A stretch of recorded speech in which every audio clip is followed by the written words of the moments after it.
Yo, welcome to the Mabar Media. Bersama kita berdua, kali ini kita bertemu lagi untuk membahas tentang sepak bola dunia. Bener dong. Oke, Bab. Apa Oh kita mau bahas? iya, sebelum kalian nonton, jangan lupa like, subscribe, dan juga komen video ini ya, guys. Bener. Nanti di sini ya, Dan guys. juga Lihat jangan lagi. lupa untuk follow untuk Instagram dan TikTok Mabar Media juga. Bener. Nanti kita taruh di bawah sini, Wah. guys. Oke. Oke, Bab. Hari ini kita mau bahas apa nih? Apa ini dong? Apa yang enak? Apa yang enak nih? Apa yang enak? Ya, yang habis ini bakal main apa tuh, Bab? Berarti kalau kita lihat untuk selanjutnya Champions League. Final Champions League. Champions League. Untuk dari Inter dan juga PSG. PSG. Oke. Kita Gimana mau gitu tuh, kita Bab? mulai dari mana tuh untuk PSG sama Inter nih? Loh, PSG sama Inter ya. Mulai dari kedua tim nih di tahun ini gimana? Di tahun ini gimana ya? Benar. Kalau menurut gua nih tuh untuk dari PSG melesatnya jauh jauh banget nih. Tahun Tim-tim ini. tahun ini Berarti dia meningkat meningkat tinggi nih. banget ya. Ditinggal Mbappe meningkat banget. Benar banget. Mengalahkan Liverpool dan juga Arsenal. Arsenal tuh. Nah, kalau ditinggal Mbappe juga, aduh, si Mbappe teh bakal ini nggak ya? Apa namanya? Bakal menyesal nggak ya? Dia pas dia masih di PSG, dia ngincer juara Bener, juara Champions. Champions Nah, League. tapi kan nggak dapat meskipun 2020, Ya, 2020 dia ada di PSG ya. 2020 dari PSG. Dia nggak dapat. Heeh. Dia keluar setahun setelah dia keluar, PSG kembali masuk final. PSG masuk final. Apalagi pemain-pemainnya sebenarnya ini pemainnya mantep-mantep nih. Juga PSG. Tahun ini. Tahun ini. Mungkin menurut gua malah sepeninggal Mbappe dan yang banyak yang keluar, tahun ini malah menurut gua untuk dalaman squad PSG malah kurang. Kurangnya mana? Nih, tuh. Dari penyerangnya ada Kevica, susah nama itu. Kvicha Kvaratskhelia. Kvaratskhelia. Terus ada Dembele. Wah, ini Kvicha oke. benar. Dembele meskipun dia dulu bagus ya, Dulu bagus. tapi kan dia terkenal terakhir karena sering cedera. Iya sih, ini orang juga kaki kaca. Kaki Tapi kaca dia. gue tuh memang gak tau ya kalau ngelihat highlightnya untuk permainan PSG ini dari Luis Enrique juga, wah menyerang. Atau mungkin memang dari pelatihnya yang membawa Bener. skuad PSG ini bisa masuk final. Iya sih, Luis Enrique juga kan kita lihat dari Barkanya dulu, wah mantap dah. Di Barca pun dia dapat treble. Dapat treble Luis Enrique. Kalau di sisi lain ngeliat Inter gimana tuh? Inter musim ini juga nggak bisa dianggap remeh ya. Perjalanannya yang kemarin, wah sulit Kemarin ya. dia di Champions League juga sulit. Bener, sulit Inter. Di Champions League dia juga kalau nggak salah di fase grup dia tanpa kekalahan. Dan juga kemarin di semifinal yang mengagetkan. Itu harus memang kalian tuh jangan lupa kenangan untuk lawan Barca. Bener, itu juga poin utama untuk Inter tahun ini tuh. Wah, gacor parah. Salah satunya gacor parah tuh kiper. Kiper Jan Sommer. Wah, bokap. Bukan kiper doang, Bang. Dari back. Dari back. Itu ada Jan Sommer. Udah umur berapa juga tuh? Udah bapak-bapak. 36. Acerbi. Back. Yang udah tua. Tiba-tiba kemarin lawan Barca di leg kedua. Dia tiba-tiba maju ke depan. Dan cetak gol. Begini, aduh. Bastoni emang pemain muda. Tapi dilihat juga dari Inter ke tengah. Bokap sama muda-muda nih. Wah. Inter ke tengah. Mkhitaryan juga udah bapak-bapak. Aduh. Calhanoglu juga udah mulai berumur. Paling terus pemain muda lah, Dumfries yang memang lumayan lah. Memang dari kedua back sayap Inter juga membawa apa namanya? Gila. Keuntungan sih menurut gua nih. Karena kan dari kanan ada Dumfries. Bener. Di kiri juga ada Di Marco. Tapi ini ada faktanya juga. Bukan fakta sih, Tong. Ada sisi lain deh yang gue lihat nih, Tong, dari Inter yang memang harus dibahas nih. Formasi. Wah. 3-5-2. Bener. 3-5-2. Seharusnya pemain-pemain yang backnya 3 nih kan kita lihat belakangan ini Harusnya. Harusnya. Yang kemarin. Yang siapa nih? Yang kayak kemarin final juga. Bener. Tapi nggak melesat jauh nih. Tapi apakah kita lihat dari 3-5-2 nih? Sebenarnya lawan Barca juga permainan 3-5-2 tuh permainannya juga nggak tinggi banget. Iya. Pertahanannya juga seharusnya juga Main memang rendah. main rendah. Cuman yang kemarin kita lihat juga 3-4-3 tidak berhasil juga. Tapi ini 3-5-2 nih memang wah. Tapi gue juga kemarin waktu semifinal juga kaget. Setahu gue, apalagi tim-tim Itali kebanyakan tuh main lebih bertahan. Bener. Tapi emang kemarin Inter emang bertahan. Tapi menurut gue kemarin mereka mainnya efektif banget. Efektif. Jadi sekali nyerang mereka seringkali buat kesusahan back lawan. Apalagi kalau lawan Barca juga ya, kalau ngeliat lawan Barca di Inter, sebenarnya permainan mereka tuh sebenarnya gitu-gitu juga tuh permainannya juga dari belakang, tengah, sayap. Cuman mereka rapet 3-5-2 rapet. Bener. Yang Barca juga notabene juga egois juga Hansi nggak mau bertukar taktik juga ya, memang modelnya menyerang. Yang ini lawannya taktikal banget dari Simeone Inzaghi. Kalau kemarin juga Barca kan juga mereka menyerangnya kebanyakan lewat sayap. Ya pastilah memanfaatkan sayap-sayap mereka juga kan menyerang. Nih, lawannya PSG yang juga notabene Luis Enrique dari Barca hampir sama nih. Juga ya pasti menyerang juga nih PSG. Bener. Apakah memang pertahanan dan menyerang siapa yang menang nih? Nah, itu harus apakah yang menyerang akan menang atau yang lebih bertahan akan menang. Iya. Tapi PSG juga pemain depannya juga emang lagi on fire banget nih. Tapi juga nggak bisa back Inter juga nggak bisa dianggap remeh sih, meskipun udah sedikit banyak yang berumur. Bener. Pas lawan Arsenal gimana tuh PSG? Lawan Arsenal kemarin di semifinal PSG ya emang mendominasi lah. Tapi di leg kedua memang agak menurun kan? Iya. Soalnya Arsenal juga tipenya sama kayak PSG. Benar. Mainnya juga. Kan kemarin itu juga bicara untuk 2 leg ya. Kan kalau final cuma bicara untuk 1 leg. PSG gitulah. Kalau PSG pasti juga mainnya akan hidup mati. Nah. Bener. Inter juga sebenarnya mereka juga agak kagok nih, agak tanggung. Karena mereka kan mainnya juga leg kedua, leg 1 di finalnya harus memang menang lawan PSG. Benar. Apalagi PSG juga ini mainnya menyerang, lawannya taktikal. Inter juga begitu. Cuman Simeone Inzaghi sudah pede dengan sekuatnya. Dengan kita lihat juga krisis cedera dari Inter. Iya benar, dari krisis cedera Inter juga kemarin semifinal Lautaro pun udah main, tapi kan dia juga di menit berapa sudah diganti. Iya.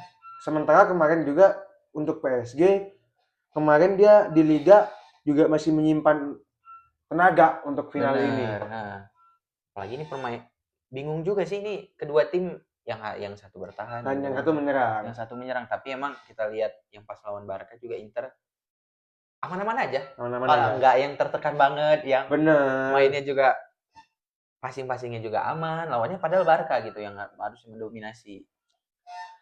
Dari Inter juga menurut gua ya, ada satu yang bisa menjadi highlight di situ. Untuk dari susunan pemain ya. Di depan meskipun tahu-tahu memang lagi kurang fit atau lagi kurang lah, masih ada seorang Marcus Thuram ya, yang harganya 0. Yang awalnya malah orang-orang berpikir bahwa dia bakal flop di Inter Milan. Kemarin golnya. Tapi ternyata ternyata di Liga Champions dia sangat layak untuk jadi striker. Meskipun juga striker bisa juga dianggaplah bukan striker utama lah. Ya. Untuk striker kedua dia juga cocok. Apalagi ini duet pertama nih. Bukan duet, apa yang bilang ya? Pertama kali mereka ketemu nih. Nggak ada balas dendam. Nggak ada head to head yang memang udah lama lah mereka juga mungkin entah nggak ketemu atau memang ketemu. Udah lama. Udah lama banget. Nggak ada balas dendamnya sama sekali. Mungkin salah konspirasi apakah ada lagi nih tuh? Apalagi Munchen nih main di Munich. Jangan lupa tuh. Apa tuh? Konspirasi final Munich. Bener. Kalau main di Munich final pasti akan muncul juara baru.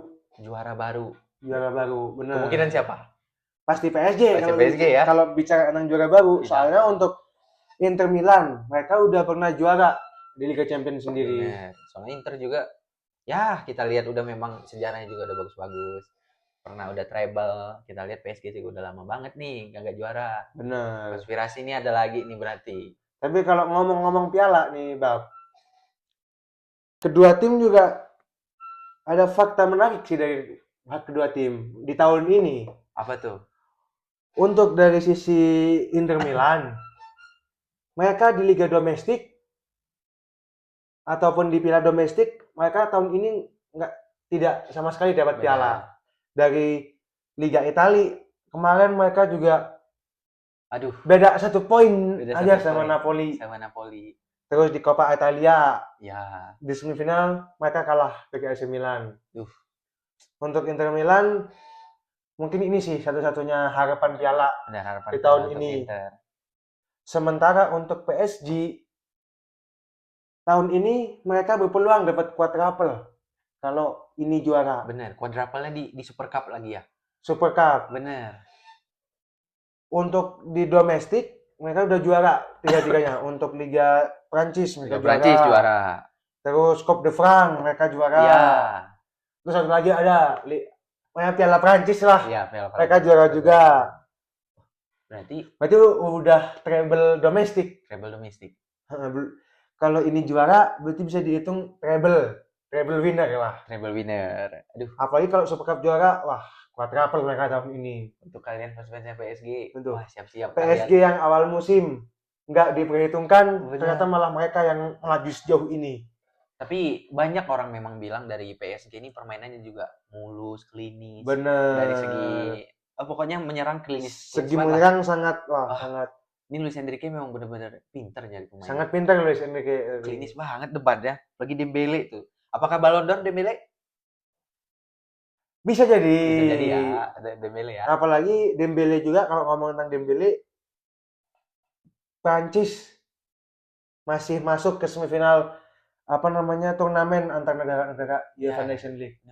Kalau Prancis juara UEFA Nation League, Liga Champions juara, Liga Prancis juara, jelas. Mungkin Dembele nomor 1 yang prediksi bakal dapat Ballon d'Or. Soalnya kemarin juga Rafinha tuh.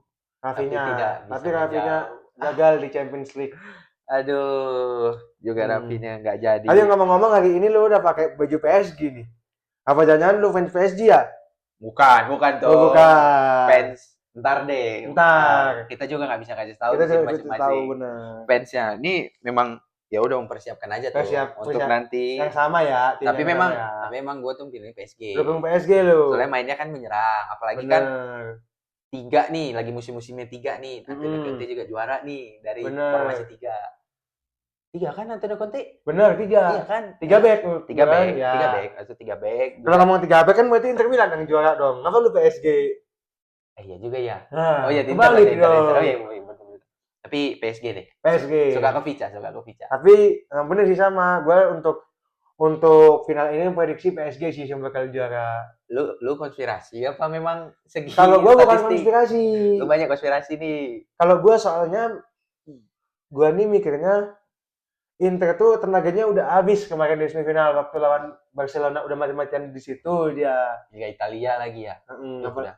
Udah sakit hati di Liga Italia deh nih. Biasanya pun yang udah mati-matian di semifinal, kadang di final bakal kurang bagus lah hasilnya untuk yang udah mati-matian di semifinal. Benar. Udah habis dia di Barca. Udah habis, bener.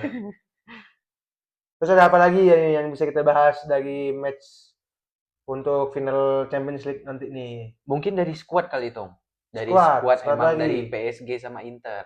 Dari PSG yang memang ini adu taktik untuk segi yang tengah, depan, belakang, apalagi Inter ini kan modelnya bertahan. Inter bertahan, benar. Modelnya bertahan, ini PSG modelnya menyerang. Apakah memang dari Inter modelnya bertahan untuk nanti di skor mereka menyekor duluan, untuk skor duluan 1-0, apakah bertahan atau memang terus?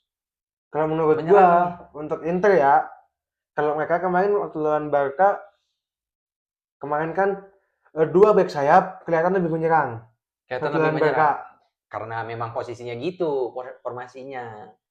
Kan sama 3-5-2 kan. Iya, maksudnya formasinya pasti menyerang dari sayap. Tapi untuk di final kali ini, kalau pendapat gua mungkin awal-awal dari dua back sayap pun nggak bakal terlalu banyak membantu serangan.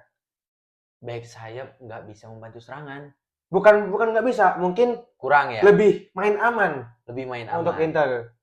Mungkin menurut gua bakal lebih ngandelin serangan balik lewat tengah. Oke, Barca berarti. Oke, Barca kan serangan balik. Permainannya juga rendah tuh pasukan Barca. Bener, tapi lewat tengah. Kalau Iya, kemarin lewat Barca, lewat Barca lebih sering lewat back sayap kan. Bener, panjang dia modelnya, modelnya panjang. Kalau untuk final ini mungkin untuk back sayap mereka akan main aman. Lalu untuk untuk penyerangan mungkin lebih memfokuskan lewat tengah. Oke. Dari lu Inter. Kalau dari gua itu untuk dari PSG pas lihat lawan Arsenal ya. Sebenarnya tengahnya ini pas lawan Arsenal imbang. Tapi Arsenal tuh kalah di satu. Sayap. Bener. Di sayap untuk dari PSG lihat kita. Dari PSG ada Kevica. Tapi kan sayap Arsenal ada Bukayo Saka kemarin. Satu lagi flop Martinelli. Bener. Bukayo Saka doang. Depan juga kurang-kurangan. Nah, Arsenal juga. Apalagi kan di depan kita ada Dembele yang lagi on fire. Bener, depan PSG ada Dembele. Jadi kalau mungkin nanti lawan Inter, ini Dembele agak kesulitan nih ngelawan Bastoni yang bokap-bokap dan juga Acerbi yang memang untuk menendang nih agak susah nih untuk menembus padahal 3-5-2 sebenarnya nih. Tapi mungkin dari segi sayap dari segi sayap ini Inter kayak bakal menang nih lawan PSG. Tapi untuk nanti menembus ke belakang dari PSG mungkin Kevica bisa bergocek-gacik. Tapi untuk back Inter menurutku juga harus hati-hati. Bener. Pemain depan PSG tiga-tiganya itu memiliki kelebihan di speed. Bener. Speed dan pergerakan. PSG emang nyarinya gitu-gitu terus ya. Tapi kan juga back Inter Milan juga udah mulai berumur dan mungkin lebih berbadan besar yang untuk kecepatan dan pergerakan masih bener. Harus hati-hati nih melawan tiga depan PSG ini. Ke depan PSG kan ada kiri Farad. Pergerakan dia sangat lawan Arsenal, sangat baik dia. Di depan tengah Dembele. Dia ada kecepatan dan pergerakan. Tapi kalau mungkin ya kalau dari sisi main tinggi nih, menurut gue ya untuk PSG ini kayaknya kalah. Benar untuk thinking. Soalnya tapi kalau PSG menurut gue untuk thinking, mereka lebih thinking tuh di tengah. Iya. PSG makanya ini juga mau dibilang juga tuh, kayaknya memang PSG ini menang di tengah. Soalnya mereka pemain tengah untuk dari tengahnya Inter juga rada gimana kan? Ya, sebenarnya. Soalnya makanya mereka mainnya 3-5-2 tuh dari sayap, memanfaatkan Dumfries dan yang begitu. Di Marco yang Di Marco memang udah diuji lah memang untuk back sayap dua ini. Benar. Tapi kalau dari segi PSG ini menangnya pasti Vitinha. Di tengah. Vitinha, João Neves dan Fabian Ruiz. Benar. Soalnya sirkulasi bolanya dari tengah nih PSG memang oke lah. Tapi kalau untuk main crossing nanti kalau di PSG kayak bakal kurang. Tapi PSG juga ini juga jarang sekali main crossing. Bener kan, bola pendek. Mereka juga tahu lah depannya emang kelebihannya gimana mainnya. Bener, Luis Enrique memang memanfaatkan. Ada Dembele disuruh nyundul. Nah, itulah. Ini kalau misalnya main atas nih kalah nih PSG. Bener. Lihat makanya Barca tapi memang mainnya menyerang. Cuman memang tahu cara kelemahannya dari Barca gimana. Bener. Memang Inter, ini Simone Inzaghi nih memang lagi pede-pedenya juga nih dari segi pemain. Tapi nggak tahu nih Lautaro apakah memang full bermain apa Thuram berbahaya nih, Thuram untuk segi Thuram memang berbahaya, tapi emang harus masih butuh seorang Lautaro di depan menurut gua sih. Iya. Dia memang lagi belum fit 100% lah Lautaro, apakah main tapi nggak full ataukah emang tiba-tiba nggak main. Bener. Jadi atau emang Zielinski juga main full. Bener, Zielinski. Apalagi ini apakah memang duel kiper lagi kayak lawan PSG Liverpool? Pastilah. Ini kiper juga. Tapi Yann Sommer kayaknya bakal habis kayak gitu. Jadi udah habis tenaga waktu lawan Barca. Yann Sommer juga aduh. Tapi nggak bisa gitu. Soalnya dia pun Donnarumma nih, sulit lawannya. Lawan Barca kan kemarin emang kipernya gitu juga, cobalah. Ya. Ini kan makanya Donnarumma dilawan sama Yann Sommer. Jadi pasti dari kedua kiper juga pasti ntar juga menunjukkan permainan yang bagus dengan refleks-refleksnya berdua. Iya sih. Tapi Donnarumma nih bakal mengejutkan juga nih. Apalagi juga lagi rame nih untuk transfer, Donnarumma lagi diincar oleh Inter Milan. Wah, Inter Milan Apakah kembalikan nih. benar? Soalnya kan Yann Sommer Balikan juga nih. udah berumur tuh. Iya Inter sih. Milan masih nyari Kan.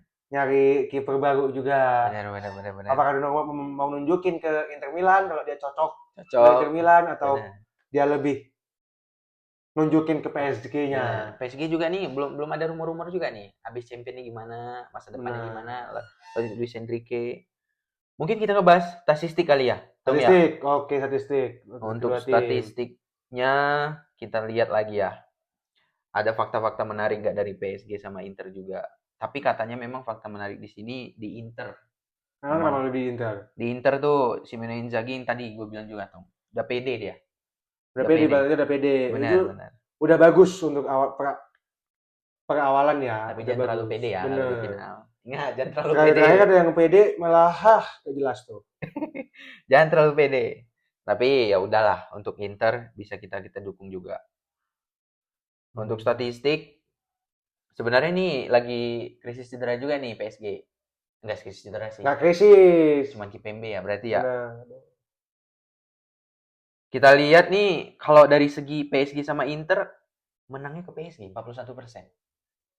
Untuk apa nih? Prediksi. 41%. Untuk Inter berapa persen? 39. Tapi emang menurut waktu tambahannya ini dari gua juga emang prediksi lebih ke PSG sih. Di tengah-tengah ini 29%, Sam. 29% tuh bisa dikatain ini berarti seri untuk waktu tambahan. Bisa, mungkin udah. Wah. Kalau ngomong-ngomong ke waktu tambahan dan penalti, lu beda siapa untuk penalti lah? Wah, udah jelas lah. PSG lah. Kiper ya. Kiper. Donnarumma sangat cocok untuk penalti. Wah, sangat cocok. Itu mungkin jadi salah satu strategi dari Enrique untuk menahan. Saya tahu dia lebih juga akan main aman juga untuk menahan Inter hingga babak adu penalti. Bisa. Yang sudah menyiapkan peluru tambahan untuk di penalti itu sendiri. Bisa. Kalau dilihat dari friendly match tahun 2023 terakhir, Inter menang. Ini 2023 lama banget ya. Tapi ada satu lagi nih untuk start perjalanan kedua tim di Champions League. Ada yang unik nih. Apa itu tuh? Inter di Champions League mereka tanpa kekalahan dan berada di peringkat 2 di bawah Liverpool. Di bawah Liverpool. Sedangkan PSG mereka malah terombang-ambing di fase grup. Dan harus melalui babak playoff. Oh iya benar. Mereka playoff bertemu dengan sebelum lawan Liverpool ketemu siapa mereka? Lawan Liverpool ya? Sebelum lawan Liverpool. Aduh. Coba kita cek ya. Cek dulu. Agak lupa nih. Ya, nih. PSG juga bertemu siapa nih? PSG pas lawan sebelum Inter ya? PSG sebelum Inter, sebelum Liverpool. Sebelum Liverpool. Kita cek. Lawan Liverpool juga mereka bisa unggul ya. Lawan Liverpool sebelum waktu Rennes. Mereka ketemu Rennes di Liga Champions. Rennes. Tuh. Rennes, ketemunya Rennes. Tapi menang 4-1. Tapi menang. Kalian sama dari Liga Prancis mereka. Benar. Dan di Liga Prancis pun mereka gimana? Pasti PSG yang menang. Iya sih. Itu untuk di selanjutnya juga PSG ini juga bisa dibilang berat-berat lawannya. Berat-berat emang tuh, soalnya nggak tahu ya, ada katanya juga sumber bilang ini PSG ngehantem atau bilang ngebikin fansnya di Liga Inggris yang permainannya cepet, yang pasti bakal ketemu tim yang kayak PSG, bisa lah yang bakal mainnya ya sama-sama menyerang sebenarnya, cuman Liga Inggris kan katanya Liga Eropa terbesar. Benar. Tapi PSG membungkam semuanya. Membungkam peringkat 1 dan peringkat 2 Liga Inggris. Benar. Dari Aston Villa dulu yang memang kemarin baru selesai transfernya untuk Asensio dan juga Rashford yang harusnya memang menyerangnya, wah udah lumayan lah. Tapi dikalahkan. Sedangkan untuk di sisi Inter Milannya, mereka lebih banyak tenaga karena tidak harus melalui fase kualifikasi knockout. Memang beratnya paling berat di Barca. Inter ketemu Barca di final kemarin. Yang memang asumsi kita juga fans Barca harusnya Barca juga sebelum ketemu Barca kan ketemu Feyenoord tuh. Ya udah gitu kan. Tapi PSG emang perjalanannya sangat berat lah di sangat sulit.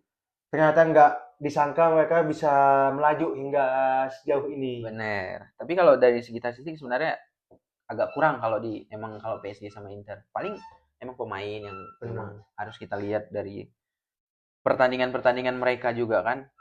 Tapi prediksi untuk match PSG Inter. Tetap gua pasti kalau menang PSG. Kalau untuk prediksi skor 2-1 atau 1-0 untuk PSG. Berarti kali ini kita sama ya, Tung? Benar, kita sama-sama prediksi PSG bakal juara. Tapi berapa tadi? Kalau gua 2-1 atau 1-0 untuk PSG. 2-1, 1-0. Sama sih. 1-0 untuk PSG. 1-0 untuk PSG. Cukup karena lawannya juga memang taktikal banget nih, lawan Inter. Ya memang tapi nggak tahu ya. Nih kita juga Inter ini barusan aja lawan Barca kan remontada. Benar, apakah udah habis tuh? Benar, tapi PSG juga skornya juga gede-gede. Inter mana tahu bisa menyusul untuk bisa skornya bisa nambah dari sebelumnya. PSG benar ini juga setiap match dia pasti ngegolin banyak lah. Lebih dari 2 atau 3. Iya ya, biasanya. Inian gol PSG lagi kenceng. Makanya aliran gol PSG lagi bagus banget tuh. Benar. Tapi nggak tahu apakah melawan bapak-bapak yang menjaga pertahanan Inter Milan apakah bisa. Anak muda nih yang jualan? Yang juara apakah anak muda? Benar, apakah anak muda yang juara atau lebih bapak-bapak dengan segudang pengalaman yang akan juara? Benar. Tapi untuk prediksi match kali ini, prediksi dari kita berdua sama, yaitu PSG yang akan keluar dari juara. Di luar dari juga konspirasi. Oke. Konspirasi juga. Tapi kalau dilihat nih ya, Tong ya, dari ke Vica ternyata berarti piala pertama berarti ya? Di Eropa. Bener. PSG juga piala pertama di Eropa. Ya PSG-nya oke lah. Ini pemain yang baru datang nih, Vica. Kan baru datang kemarin nih. Tapi Vica itu ada unik. Dia kemarin juga sebelum di PSG di Napoli. Dia juga di Napoli udah main di musim ini sama 14 kali. Oh iya. Napoli juga juara. Bener. Dia di PSG main 17 kali. PSG juara. Apakah dia bakal dapat 2 medali itu dari 2 tim berbeda? 2 medali. Iya. Vica. Mungkin Vica juga akan main mati-matian juga itu. Aduh, Vica nih inspirasi tuh. Inspirasi. Oke, teman-teman. Oke, teman-teman, mungkin dari match kali ini itu yang dapat kami bahas. Mungkin selamat berjumpa kembali di video yang lain dan jangan lupa untuk like, subscribe dan komen untuk video kali ini dan jangan lupa untuk follow Instagram dan juga TikTok Mabar Media. Pantengin ya guys ya. Pantengin guys. Terima kasih sudah menonton teman-teman.